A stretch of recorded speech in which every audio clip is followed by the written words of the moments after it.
দেখো আজকে আমি তোমাদের প্রতিবাদ স্থানের ধারণা দেব, তারপরে প্রতিবাদ স্থানের অঙ্ক কিভাবে করতে হয় বুঝিয়ে দেবো। তো প্রতিবাদ স্থান কি? পৃথিবী পৃষ্ঠের উপরিভাগে অবস্থিত কোনো একটি স্থান থেকে কোনো কল্পিত রেখা কল্পনা করা, রেখা কেন্দ্র স্পর্শ করে অপর প্রান্তে যে বিন্দুতে ছেদ করে সেই স্থানটিকে প্রথম স্থানের প্রতিবাদ স্থান বলে। অর্থাৎ এর প্রতিবাদ স্থান হবে বি, আর যদি বি কে ধরি তাহলে হতে হবে এ। মানে অ্যাকচুয়ালি জিনিসটা হচ্ছে কি ব্যাস, ঠিক আছে। এবার দেখো এই বৈশিষ্ট্য কি? বৈশিষ্ট্য হচ্ছে কোনো স্থান থেকে প্রতিপাদ স্থানের সব সময় দ্রাঘিমার পার্থক্য হবে 180 ডিগ্রি। তো আমি এটা করলে কি হবে 180, কোনো চাঁদা ছিল তো 180 হয়।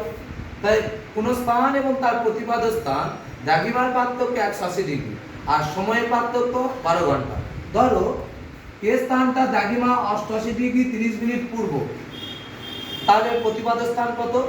180 থেকে বিয়োগ করতে হয়, তাহলে 91 ডিগ্রি 30 মিনিট পশ্চিম, শর্টে আসে। আবার ধরো 22 ডিগ্রি 34 মিনিট কোনো একটা স্থানে অক্ষাংশগত মান, তাহলে তার প্রতিপাদ স্থান কত? মানটা একই থাকবে, শুধু গোলার্ধটা চেঞ্জ হবে। এটা আমি শর্টের জন্য বললাম। এবার প্রতিপাদ স্থানের অঙ্ক আকারে তোমাদেরকে বুঝিয়ে দেবো।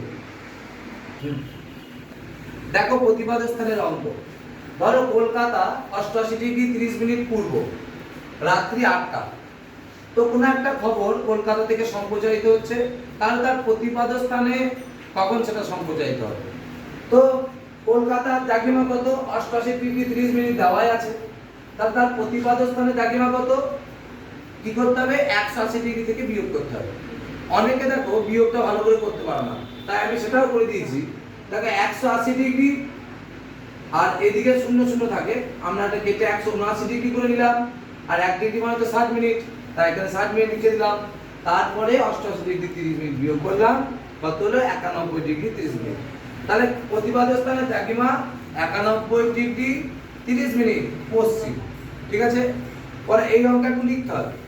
উভয় স্থানে অর্থাৎ কলকাতা এবং তার প্রতিপাদ স্থানের দ্রাঘিমার পার্থক্য কত? এটা আমাদের আগেই জানা আছে, 180 ডিগ্রি। এবার অঙ্ক আকারে লিখবো, ওই তিনজন যেমন হয়। 1 ডিগ্রি দ্রাঘিমায় সময়ের পার্থক্য 4 মিনিট, তাহলে 180 ডিগ্রিতে কত? 4 গণিত 180 ডিগ্রি সমান 720 মিনিট। এটা ডিগ্রি নয়, মিনিট। তাহলে 720 মিনিট মানে কত? তাকে যদি 7 দিয়ে ভাগ করি তাহলে ঘন্টা আসবে 12 ঘন্টা, তাহলে প্রমাণিত হলো। এবার দেখো যেহেতু কলকাতা পূর্ব গোলার্ধে, তাহলে তার প্রতিপাদ স্থান কি হবে? পশ্চিম গোলার্ধে, তার মানে সময়টা কি হবে? পিছিয়ে আসবে। তাই একটা কথায় লিখবে, যেহেতু কলকাতার প্রতিপাদ স্থান পশ্চিম গোলার্ধে, তাই সময়টা কি হবে? একটু মানে পিছিয়ে আসবে। পিছিয়ে মানে একটু মানে কতটা? 12 ঘন্টা। 12 ঘন্টা পিছিয়ে আসবে। তাহলে প্রতিপাদ স্থানের সময় হবে রাত্রি 8টা থেকে 12 ঘন্টা পিছিয়ে এলে সকাল 8টা, অর্থাৎ 8টা AM। এই অঙ্কটা তো খুবই সহজ, কিন্তু একটু বেশি লিখতে হবে।